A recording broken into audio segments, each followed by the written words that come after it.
Hi. Now in a previous video we looked at the symbols that we used to show notes on the stave that indicate how long the note lasts for. So we saw symbols for things like semibriefs and minims, crotchets and so on. What I want to talk about in this video is something similar, but rather than talking about the notes, I'm going to talk about rests. And basically rests are the periods where we're not actually playing a note at all. It's how we annotate silence, because any period of silence, like a note, can have a duration. Now the same principle applies for rests as it does for notes, in that what we do is we write the rest symbol as a number of beats. So let's have a look at the symbol that we would normally use for a note that lasts for a whole note, namely the semibrief. Okay, now this is the semibrief as a note. Now that would last for a particular period of time depending on how many beats per minute and so on. Now if we wanted to not play something, we actually wanted a period of silence, we need to show that we want that duration of silence, and this is the symbol that we'd use. That's actually drawn on the middle line of the stave, and that's the sign for a whole note's worth of rest. In the same way that a semibrief can be split into two minims, as a whole note has two halves, there's a symbol for a half note rest, and this is the symbol that we use to denote that.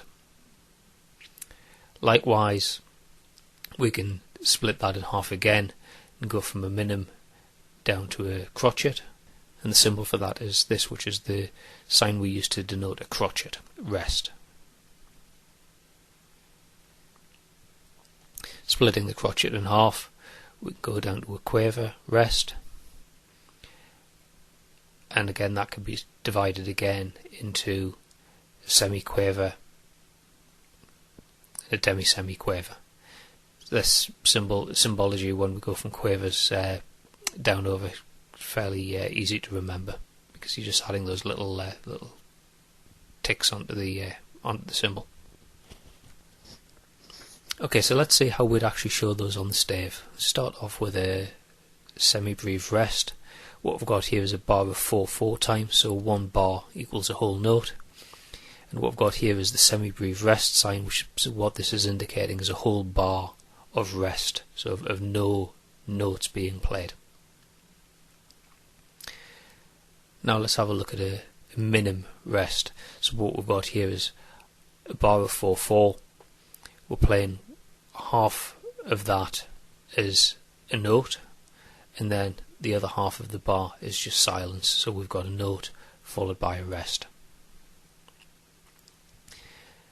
and so on. Just to show you another example here, if we go to the crotchet is a quarter note, so we could use that symbol here where we've got a bar, it's got a minim and a crotchet, two notes being played there, and the remainder of the bar is made up by a quarter note of silence. The important thing to remember is that whether we're using note or we're using rest symbols, that the bar always adds up to whatever the time signature indicates. So in these examples we're using 4/4 time, so we're always going to have a whole note per bar. So whether it's notes or rests or a combination of both, it always adds up to 4/4 notes. Okay, let's just summarise that with the symbols that we use. So at the top here we've got the semibrief rest, which is the equivalent of 2 minim rests, which is the equivalent of 4 crotchet rests, which is equivalent of 8 quavers, or 16 semiquavers, or 32 demi-semiquavers.